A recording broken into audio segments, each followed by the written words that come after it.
रांची में करीब 44 बच्चों से मिले सीएम हेमंत सोरेन। दिल्ली से रेस्क्यू कर वापस झारखंड लाए गए बच्चे। बेहद बेहतर भविष्य बनाने की सभी बच्चों की राज्य सरकार ने ली जिम्मेदारी। जमशेदपुर में रेल पुलिस अधीक्षक कार्यालय पहुंचे रेल डीआईजी, एसपी सहित पुलिस अधिकारियों के साथ की बैठक। लंबे कामों को जल्द पूरा करने के दिए निर्देश। हजारीबाग में चीनी समारोह के बहिष्कार की कही गई बात। मिट्टी के दिए बनाने वालों के सामने छाया संकट। कोरोना काल की वजह से आर्थिक स्थिति खराब। और 2 दिन से लापता युवक का शव बरामद। नवीनगर प्रखंड के नवनिर्मित पावर प्लांट एनपीजीसी में ड्रेन से बरामद हुआ शव। मामले की जांच में जुटी पुलिस।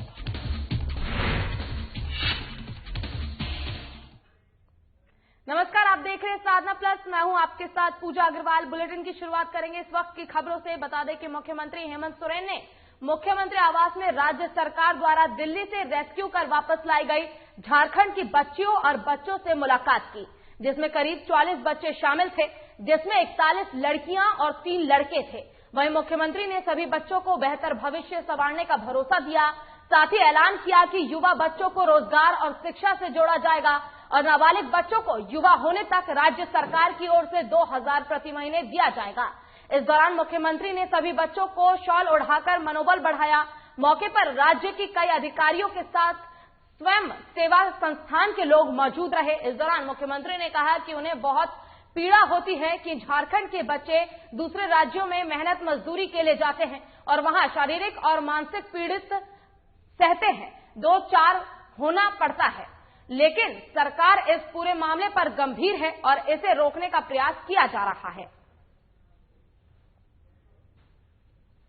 2-3 महीनों से हमारे पास दिल्ली से सूचना आ रही थी कि हमारे झारखंड की कुछ बच्चियां जो हैं वो मतलब दिल्ली के विभिन्न जगहों पर मतलब डोमेस्टिक वर्कर के रूप में काम कर रही थी। उनको वहां की कुछ बच्चियां जो है वहां पे जब उनको प्रताड़ना किया गया तो वहां से निकल के वो रास्ते में भटकते पाई गई, तो दिल्ली पुलिस जो है उनको उठा के होम में लेकर आई।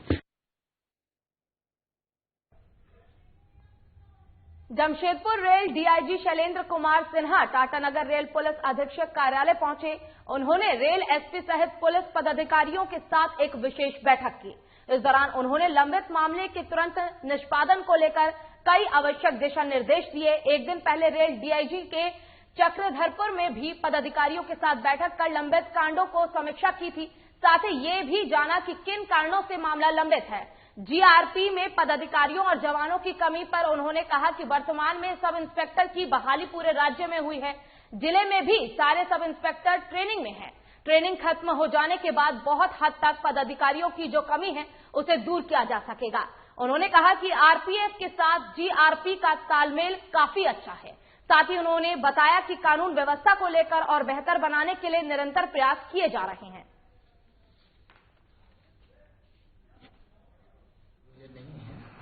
रूटीन वर्क है।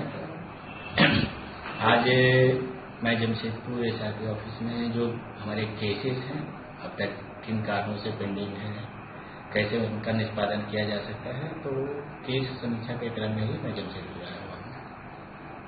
और जो पुराने कल मैंने चक्रधरपुर में भी वहाँ उस क्षेत्र में लंबित कांडों की भी समीक्षा की थी और जो भी अनुसंधान करता थे कांडों का त्वरित निष्पादन कैसे हो उन्हें आवश्यक दिशा निर्देश दिया गया है।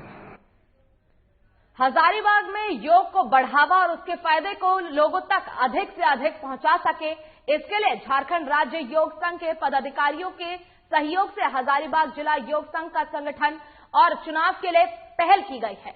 इस संबंध में वार्षिक जनरल बॉडी सह नई कार्यकारी समिति के बैठक स्थानीय रॉयल होटल विश्वविद्यालय के पास आहूत किया गया। इस मौके पर राष्ट्रीय योग संघ के सचिव संजय झा, झारखंड राज्य योग संघ के सचिव अमरेंद्र विकल, झारखंड राज्य ओलंपिक संघ संतोष प्रसाद पर्यवेक्षक के रूप में मौजूद थे। इस मौके पर योग को हजारीबाग जिला में और अधिक बढ़ावे के लिए निर्णय लिया गया। बैठक को आयोजित करने के लिए भैया मोरारी सिन्हा ने अध्यक्षता किया और संचालन अनूप राजेश लकड़ा ने किया।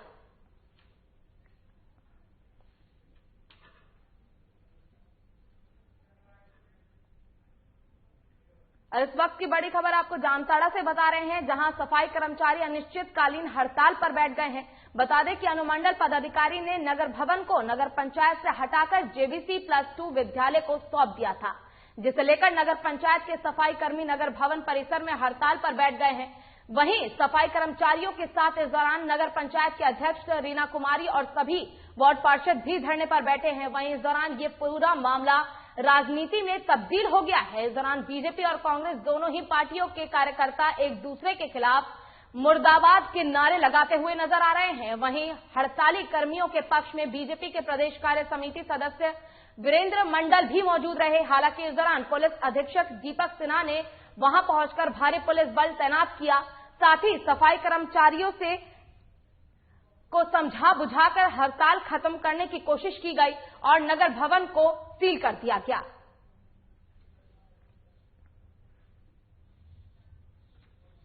जो हुआ करते थे वही प्रभारी अध्यक्ष थे, उनके द्वारा उसी समय से जो है अधिसूचित क्षेत्र समिति ने जनहित में उपयोग करने के लिए नगर भवन को जो है क्रियान्वित करने लगा।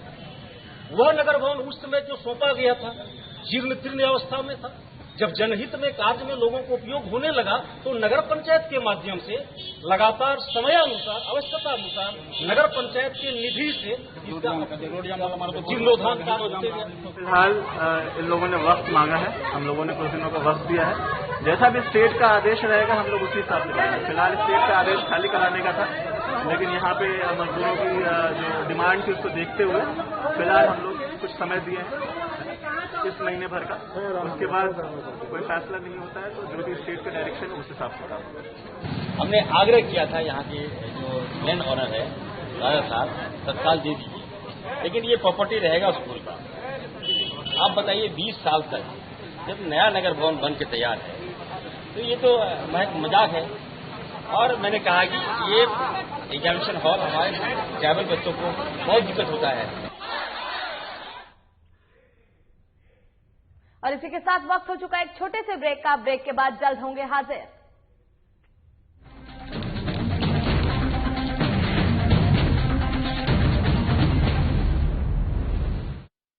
बज चुका है बिहार में चुनावी बिगुल, कटने लगे हैं चुनावी अखाड़े। क्या है बिहार में विकास का हाल?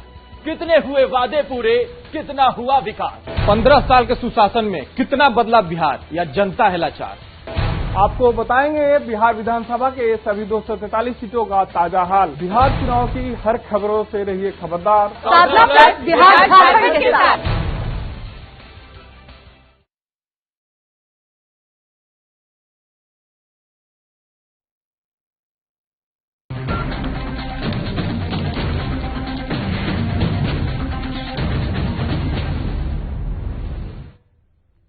ब्रेक के बाद एक बार फिर से स्वागत है आपका। खबरों में बढ़ेंगे आगे। बता दें कि इन दिनों दीपावली को देखते हुए लोग चीनी सामानों का बहिष्कार करते हुए मिट्टी के दिए खरीदेंगे। बताते चले कि दिए बनाने वाले लोगों का कहना है कि लॉकडाउन की वजह से इनको काफी परेशानियां हुई हैं, मिट्टी भी महंगी मिली है और बिक्री भी हो रही है, लेकिन पहले जैसी नहीं हो रही है। इधर आम जन का कहना है कि मिट्टी के दिए ही जलाएं, चाइनीज सामानों का बहिष्कार करना चाहिए ताकि गरीब व्यापारी जो दिए बनाते हैं उनकी कुछ आमदनी हो सके। बिक्री थोड़ा सस्ता है, मंदा है, लेकिन लोग आ रहा है खरीदने के लिए। अभी दिवाली का 10-12 दिन बचा हुआ है। क्या भाव रहेगा इस बार? इस पर रहेगा 80 रुपये 100, 80 रुपये 100 के लगभग है। उसमें खर्चा बहुत ज्यादा है, इसलिए 80 रुपये बेचने से भी हमको कुछ फायदा नहीं है। इस दिवाली पर चाइनीज सामानों का प्रयोग न करें, मिट्टी के दिए ही घरों में जलाएं और कोशिश करें कि गरीबों से ही मिट्टी के दिए खरीदने का प्रयास करें। मधुपुर थाना क्षेत्र के पटवाबाद में मछुआरा आवास दिलाने के नाम पर 40 लोगों से हजारों रुपए की ठगी किए जाने का मामला सामने आया है, जिसके चलते ठगी के आरोप में मधुपुर पुलिस ने एक युवक को हिरासत में लिया है। बता दें कि पटवाबाद गांव के 40 लोगों से मछुआरा आवास दिलाने के नाम पर ठगी की गई, जिसके बाद पटवाबाद निवासी सकीन खातून, पाकीजा खातून, मंजूर मियां, मोहम्मद आवाज, मोहम्मद मुस्ताफ सहित कई लोगों ने 2 दिन पहले थाने में आवेदन देकर कार्रवाई की मांग की थी, जिसके बाद पुलिस ठगी करने वाले मेराजुल शेख को हिरासत में लेकर पूछताछ कर रही है। जबकि इधर घटना को लेकर इंस्पेक्टर मनोज कुमार मलिक ने भी बताया कि शिकायत के बाद ठगी करने वाले आरोपी को गिरफ्तार करके पूछताछ की जा रही है। आया, वो बोला कि हम लोग मछुआरा का आवास के लिए दे रहे थे। अच्छा। तो हम लोग से लिया वो 2500 रुपये लेके इसके गया। फिर वो दोबारा आया कि बोला 1000 रुपया और दो तब खाता खुलेगा। अच्छा। तो हम लोग फिर दिया 1000 रुपये। अब वो दोबारा फिर फोन किया 3-4 महीने बाद, तो कहता रांची में आप लोग को कुछ पैसे दिलाएंगे। अच्छा, कितना देने के बाद कहा था वो? 1,20,000। कौन, क्या नाम है उसका? गुड्डू। कहाँ का रहने वाला है? लालगढ़। दिया गया है कि मछुआ आवास के नाम पर इन लोगों को बोला गया कि जैसे एजेंट लोग बैंक में करते हैं कि मछुआ आवास आप लोगों को मिलेगा। ऐसे तो मछुआ आवास के बारे में मुझे पूरी तरह जानकारी भी नहीं है कि क्या सिस्टम है और कैसे अकाउंट खोलता है और कितना पैसा मिलता है। तो आवेदन दिया गया है, उस आवेदन के आधार पर कार्रवाई अग्रतर कार्रवाई की जा रही है। दोनों पार्टी अगर आ जाएंगे आपस में तुलनामा कर लेंगे, उनके अकाउंट में जो उनका पैसा चला जाएगा तब तो कुछ नहीं है, और नहीं अगर वो भरे रहेंगे तो कार्रवाई जो उचित कार्रवाई है या उचित कार्रवाई है वो कार्रवाई हम लोग करेंगे, क्योंकि लोगों को न्याय दिलाना हमारी प्राथमिकता है।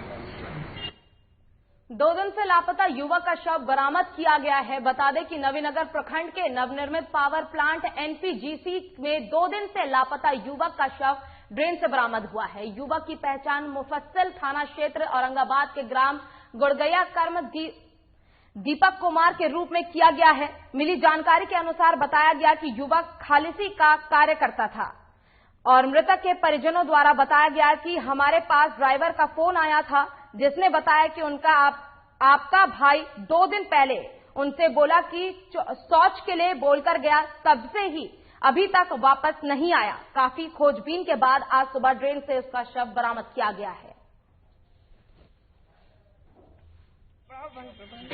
मामला है 2 दिन से ये लड़का किसी ड्राइवर के साथ में काम करने के लिए 5 दिन 7 दिन से गया था।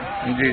और 7 दिन से गया के बाद में 2 दिन से प्लांट से ही न पता है वहाँ NTPC प्लांट में सिलेंडर वाला गाड़ी बुराक वाला गाड़ी जाता है उससे चलाता था।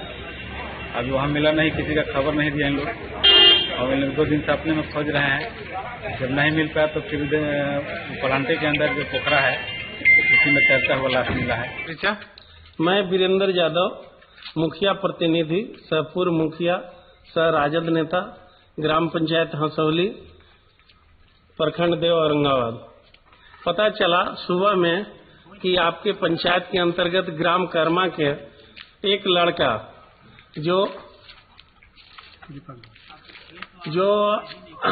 NTPC के अंतर्गत ट्रक पर खलासी के कार्य करता था, उसका लाश NTPC नरारी कला खुर्द में पड़ा हुआ है। हम लोग जब यहाँ आए तो कुछ लेबर यूनियन के लीडर जैसे भोला बाबू हुए और सभी से संपर्क कर प्रयास किए कि कंपनी द्वारा जो उचित मुआवजा मिलता है गरीब को दे दिया जाए।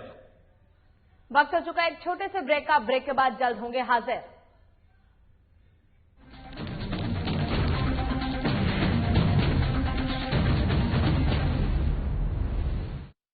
बज चुका है बिहार में चुनावी बिगुल, सजने लगे हैं चुनावी अखाड़े। क्या है बिहार में विकास का हाल? कितने हुए वादे पूरे, कितना हुआ विकास? 15 साल के सुशासन में कितना बदला बिहार या जनता है लाचार? आपको बताएंगे बिहार विधानसभा के सभी 243 सीटों का ताजा हाल। बिहार चुनाव की हर खबरों से रहिए खबरदार। साधना प्लस बिहार झारखंड के साथ।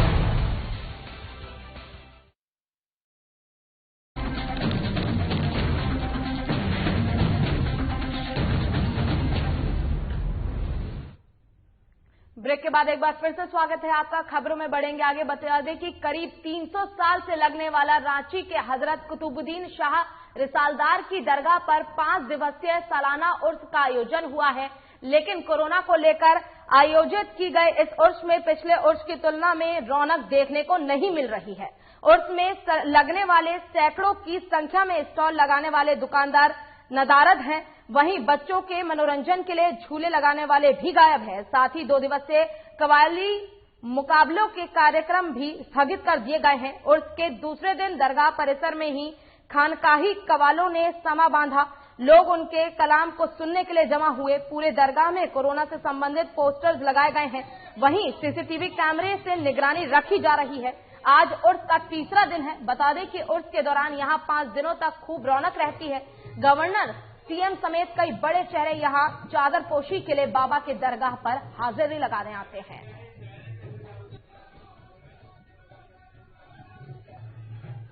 पहला ऐसा साल है जो कोरोना महामारी में हजरत कुतुबुद्दीन रिसालदार शाह रहमतुल्लाह अलैह का उर्स मनाया जा रहा है और यहाँ हर साल इतनी ज्यादा भीड़ होती थी कि मैं आपको बता नहीं सकता।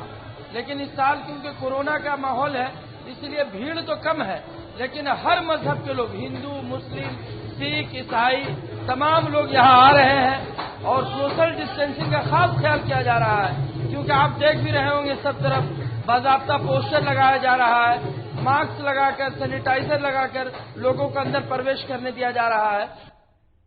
सिमरी बख्तियारपुर विधानसभा सीट के एनडीए के वीआईपी पार्टी प्रत्याशी सन ऑफ मल्लाह मुकेश सहनी ने अपनी जीत का दावा करते हुए कहा कि 200 से ज्यादा सीटों पर एनडीए की जीत होगी। साथ ही एक बार फिर नीतीश कुमार के नेतृत्व में बिहार में सरकार बनेगी।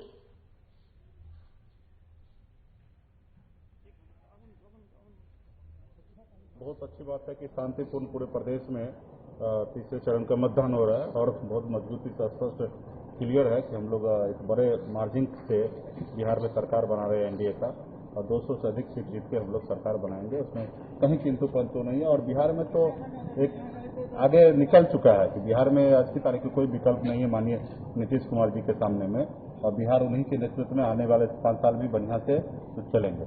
आज सर आप सिमरी बख्तियारपुर में हैं, आपने क्षेत्र का दौरा भी किया, अपने जीत के प्रति कितने आश्वस्त? एकदम 100% जीत का एकदम सुनिश्चित हो चुका है।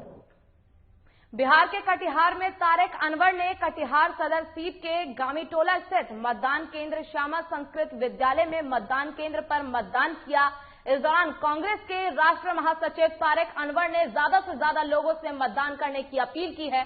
उन्होंने कहा है कि लोकतंत्र के महापर्व में एक वोट का महत्व है। वोट देना हर भारतीय का अधिकार है, उसका पूर्ण रूप से इस्तेमाल होना चाहिए। अच्छा राज्य बने, अच्छी सरकार बने, इसके लिए भी चुनाव होता है। वो लोगों से कोई अपील अब समय निकल गया है मतदान की अभी। हाँ, ज्यादा से ज्यादा लोग मतदान करें क्योंकि लोकतंत्र का ये महापर्व है। एक एक वोट का महत्व होता है। ये एक तरह से कहा जाए कि हर भारतीय का जनसिद्ध अधिकार है, संवैधानिक अधिकार है और उस अधिकार का पूरे तरह से उसका इस्तेमाल होना चाहिए और अच्छा राज्य बने, अच्छी सरकार बने, साफ सुथरी सरकार बने, इसी के लिए चुनाव होता है। इस बात का लोग ध्यान रखें और इस बात को सामने रखकर वोट डालें। धर्म, जाति, बरादरी इन चीजों से ऊपर उठना चाहिए और पूरे राज्य के बारे में सोचना चाहिए। बिहार के कटिहार शहरी क्षेत्र के भगवाबरी बूथ संख्या 86 और 86 का पर लगभग 1325 मतदाताओं ने रोड और रेलवे फाटक नहीं बनने के मुद्दे को लेकर वोट बहिष्कार किया। पूरा मतदान केंद्र खाली है, एक भी मतदाता वोट करने नहीं पहुंचा। हालांकि जिला प्रशासन की टीम उन्हें मनाने की कोशिश कर रही है, लेकिन वो नहीं माने। उनकी नाराजगी मौजूदा जनप्रतिनिधियों से है, चाहे जल जमाव हो या रेलवे काउंसलिंग का, आज तक किसी ने इसकी समस्याओं को नहीं सुधारा है। फिलहाल जिला प्रशासन की टीम स्थानीय मतदाताओं को मनाने की कवायद में जुटी हुई है। वहीं स्थानीय लोग कहते हैं कि सालों से वो रेलवे फाटक के निर्माण का साथ ही सड़क निर्माण की मांग कर रहे हैं, लेकिन ऐसा नहीं हो पाया है।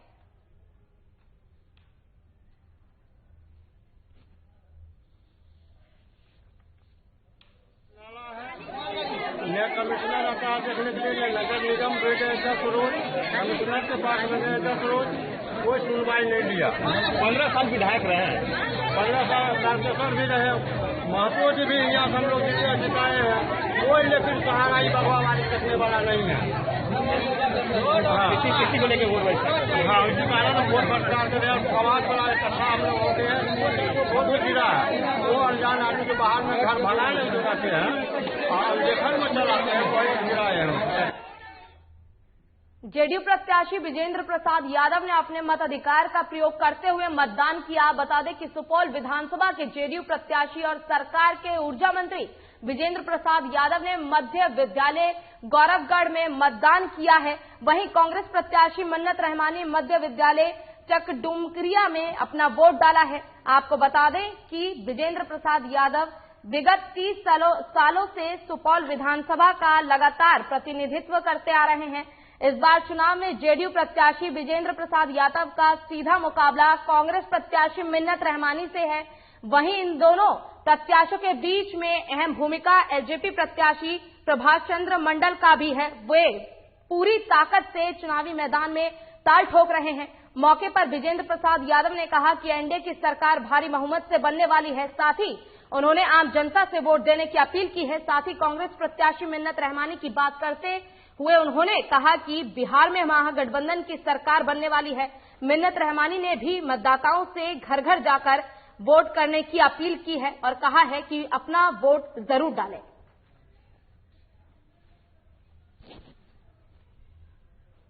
महसूस तो अभी कई सारे बूथ पर भी जाना हुआ और ये तो मेरा अपना बूथ था, तो यहाँ भी वोट देने के लिए हम आए। तो सुबह से जितने भी बूथ पर गए, मुझे तो लगता है कि इस बार का चुनाव जो मैं शुरू से कहता हुआ आ रहा हूँ कि सुपौल विधानसभा के लिए खास करके ये चुनाव जनता लड़ रही है अपने राजा के खिलाफ, क्योंकि जिस तरीके से पिछले 30 वर्षों से वो निर्भ्रमित हुए हैं और कहीं न कहीं वो ठगी के शिकार हुए हैं। आज जो है जनता पूरे 30 साल और पिछले 15 वर्ष के मंत्रिमंडल के तमाम हिसाब चुकता करने के लिए आज मतदान केंद्र पर सुबह से ही काफी हुजूम है। जदयू नहीं, एनडीए की सरकार। क्या लगता है सर कि इस बार कितना सीट आ पाएगा? 150 से कम सीट नहीं आनी चाहिए, कम से कम एनडीए को। आप लोग चिराग पासवान आपके खिलाफ हर जगह प्रत्याशी दे रखे हैं, तो उससे कितना नुकसान हो रहा है? इससे कोई नुकसान नहीं है। एक वक्त याद कीजिए 10 में रामविलास पासवान लालू जी एक साथ लड़े, क्या फर्क पड़ गया? दुमका शहर के मेन रोड बाजार में दुमका की दुकान की संचालिका की सरेआम हत्या किए जाने का मामला सामने आया है। मृतक का नाम पुष्पा हिम्मत सिंह का है, जो मेन बाजार में बक्से की दुकान का संचालन करती थी। दोपहर 12 बजे के करीब कुछ युवकों ने उन पर गोली चलाई, जिसके बाद गंभीर अवस्था में उसे सदर अस्पताल ले जाया गया, जहां चिकित्सकों ने उसे मृत घोषित कर दिया। नगर थाना पुलिस मौके पर पहुंचकर मामले की जांच में जुट गई है। बगल वाला दुकानदार आके यहाँ बेटी की औरत को गोली मार के चला गया, आराम से मार के भाग गया। क्या नाम है उसका? रोकी हिम्मत सिंह का, उसका बाप का नाम शिव कुमार हिम्मत सिंह का। गोली किसने मारा? थाना पुलिस में 1000 बार लिख के दिए हैं सर, कोई सुनवाई नहीं। हम लोग बोलते हैं हम लोग जान पर खतरा है, हर्ष में खतरा है, हर्ष में बोलता है गोली मार देंगे, हर्ष में गोली मार देंगे। किसको मार दिया? थाना पुलिस कुछ नहीं किया। गोली किसको मार दिया? वाइफ को मारा, मेरी वाइफ। क्या नाम है वाइफ का? पुष्पा हिम्मत सिंह का। अच्छा, वो रिश्ते में को कौन लगता है? वो कोचिया है हमारा, लेकिन उससे हम लोग लेन देन नहीं है। गुमला शहर के बीचों बीच एलआईसी ऑफिस के सामने एक कार में अचानक आग लग गई। आपको बता दें कि कार एलआईसी के एजेंट की थी, अपने काम से एलआईसी ऑफिस में था। जब उनकी कार में आग लग गई तो सड़क पर चलने वाले लोगों ने हल्ला किया तो देखा कि कार पूरी तरह जल चुकी थी। बताते चले कि आनन फानन में फायर ब्रिगेड को फोन किया गया तो मौके पर फायर ब्रिगेड 1 घंटे की देरी से पहुंची। कार में आग लगने के बाद पूरे इलाके में सनसनी फैल गई है।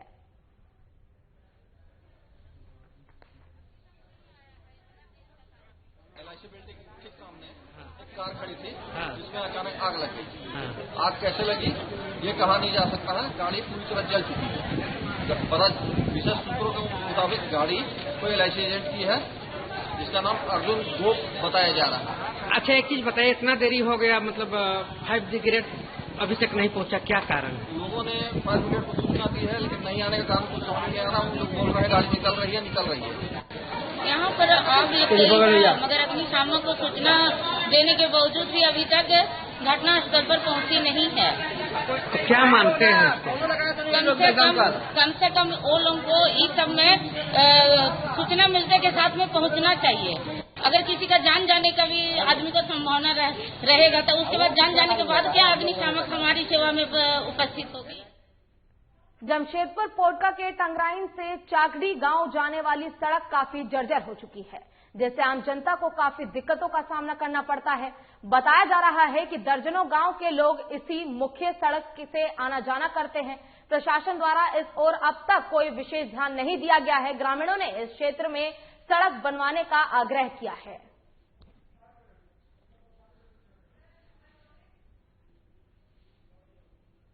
10 साल हो गया रोड का, जो चकड़ी से टंगराइन तक बना है, लेकिन रोड की स्थिति अभी गंभीर परिस्थिति में है, क्योंकि रोड में आने जाने के लिए इतना दिक्कत हो गया है।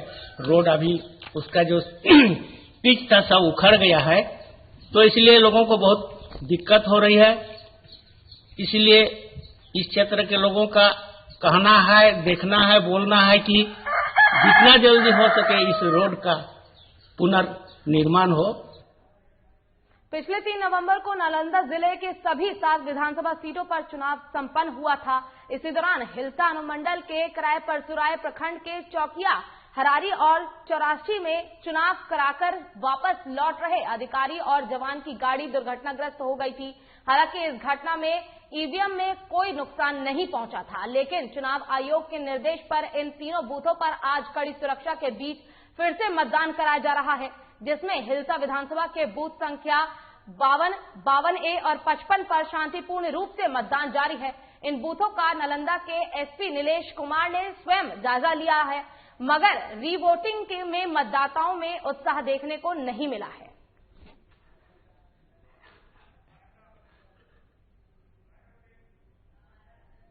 फिलहाल के लिए इस बुलेटिन में बस इतना ही। खबरों का सिलसिला लगातार जारी है। आप देखते रहिए साधना प्लस। नमस्कार।